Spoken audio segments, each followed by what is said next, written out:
வந்துட்டேங்க. குழந்தை அழுதுட்டு இருக்குல்ல. என்ன குழந்தை அழுகுது? இந்த பிள்ளைக்கு எப்படின்னா அடுத்த பிள்ளைக்கு என்ன பண்ணுவ?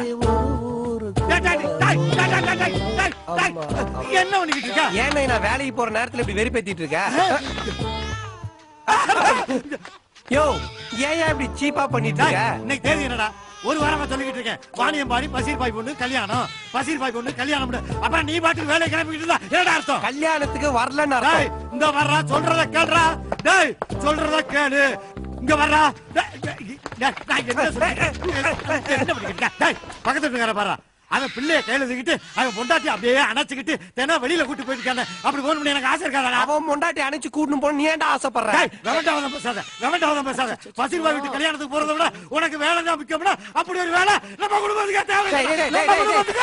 கருத்தட ஆபரேஷன் பண்ண பண்ணி மாதிரி குதிச்சிட்டு இருக்கிற. ஏன் இப்படி கோவப்படுறீங்க? அவன் வருவாங்க. அவன் வர்ற மாதிரி அடி பேசிக்கிட்டு அவன் வரமாட்டாச்சு. அவன் வரமாட்டான். என் மானம் போச்சு, மரியாதை போச்சு, கௌரவமே போச்சியா? யோ வீராக்கு என்னையாச்சு? ஒண்ணு இல்லையா, இப்ப வீராவுக்கு பிறந்த குழந்தைக்கு அப்ப யாருன்னு தெரியலையா? அதுதான் இந்த குழப்பத்துக்கே காரணம். அதெல்லாம் ஒண்ணு இல்லையா, அவன் பையன் ஏதோ லஞ்சம் வாங்கியிருக்கானா, அந்த விஷயம் தெரிஞ்சு போலீஸ் அவனை அரெஸ்ட் பண்ண வர்றாங்களாம். தெரிஞ்ச மாதிரி பேசாதயா, எல்லாம் கள்ள தொடர்பு தான். இவன் பொண்டாட்டிக்கு மளிகை கடைக்காரனுக்கும் தொடர்பு இருக்குதான், அதனால வந்த குழப்பம் தாயா இது. இந்த 4 பேரு 4 விதமா பேசுவாங்கன்னு சொல்லுவாங்களே, அந்த 4 பேர் நீங்க தானா?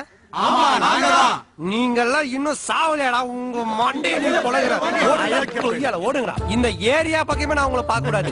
ஏன்னா என்ன இப்படி மானத்தை வாங்கிட்டு இருக்கேன்? இப்ப என்ன நான் பஷீர் பாய் கல்யாணத்துக்கு நான் வரேன், ஓகேவா?